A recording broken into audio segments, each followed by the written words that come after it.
So what were the romantic aesthetics and music? Let's just take a broad overview before we get into individual composers. We can see over here an example of the Macabre, the work Nightmare by John Henry Fuseli. I really like this painting. It is extremely cool, extremely spooky. I happen to love the whole macabre aspect of the Romantic era. It is very fun. You think about novels like Frankenstein, Dracula. Anybody who's done the daily Dracula sign up via email will be familiar with that. So this is really the type of art that is coming to the foreground in this era. So, music was considered the most romantic of all the arts. And when I say romantic, I don't mean lovey-dovey, you're with your partner and you're having all these feelings. This was more of romance as emotion, as expression, as imagination. And instrumental music engaged the imagination. According to those in the era, freedom from words allowed music to reach beyond humanity. And this was a fundamental shift from older thinking where music had a more pragmatic use or it was music for music's sake. Now we're coming to this idea where music is expressing a story, a narrative, a certain arc, which was really led to the rise of tone poems and other programmatic music in the Romantic era. So, in the Romantic period, emotional expression really became one of the highest artistic ideals. And there was a lot of blending between the arts. Poetry became more musical, paintings were given more poetic titles, music was based in art, art was based in music. There's a fair amount of synergy between the arts during this time. But again, as I said, the boundless qualities of music gave it a special prestige during this time, and according to William Potter, all art aspires to the condition of music. And it is now a legitimate, perhaps the preeminent form of art, thanks to Beethoven and his work during the late classical period. So again, music is really now at the forefront of the arts in European society. To give you just a little taster of what the different art forms were like, I'll let you listen to this on your own. This is a rendition of The Raven by Edgar Allan Poe. It is narrated by Christopher Lee, who you will know as either Saruman or Count Dooku. Fantastic actor, may he rest in peace, but he does this rendition of The Raven, so I highly suggest you take a listen to it. It is quite good. And here we see some examples of visual art of the period. You can see the extreme emotions. We have the macabre on either side, and then this nostalgia for nature in the middle. My personal favorite is over here, the Goya, Saturn eating his child, which is based on the Greek mythology, or Ubi Kronos in the Greek mythology, Saturn in the Roman mythology. Love this painting. It is absolutely horrifying, and I think it's fantastic. So more musical characteristics. There was a more experimentation with chords and harmony to create more interesting dissonances. We're really starting to break away from traditional tonality in the Romantic period.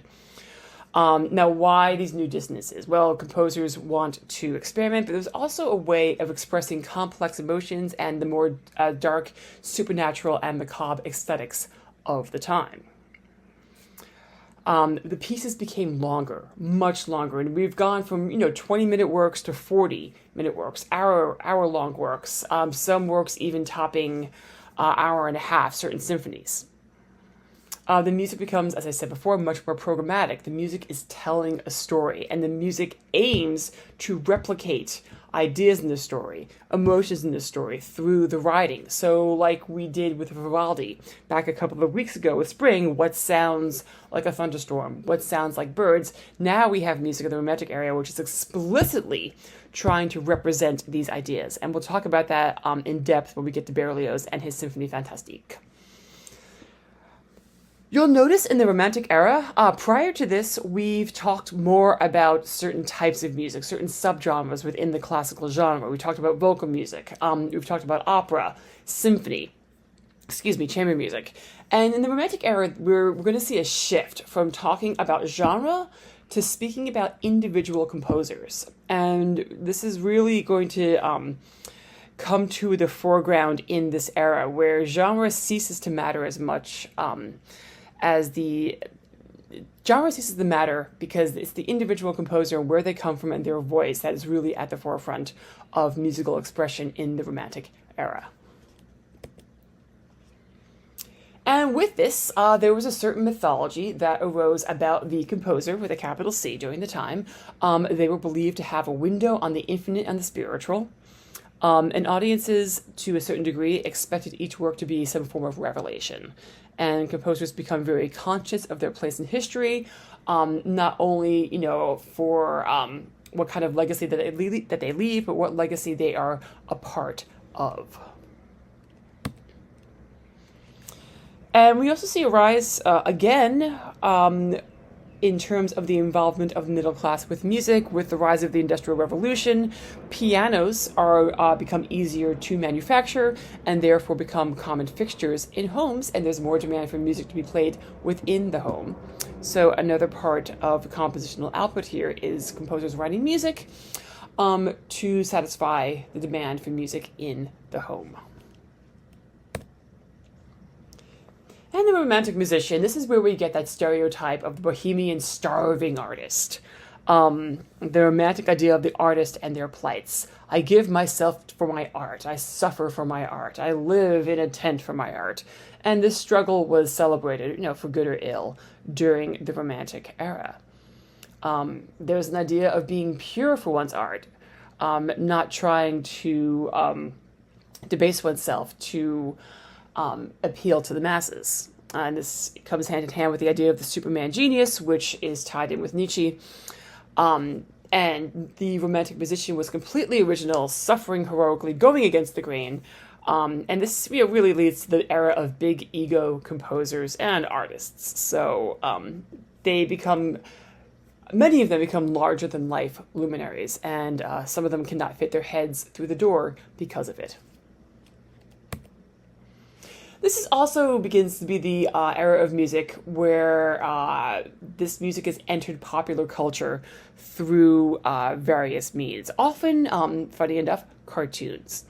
I'll let you listen to these on your own, but we have the love theme from Romeo and Juliet. This comes from the Fantasy Overture by Tchaikovsky.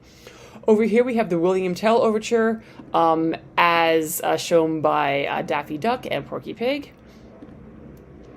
And then over here we have a video. It's a brief overview of the characteristics of Romantic era music. And again, I'll let you watch these on your own.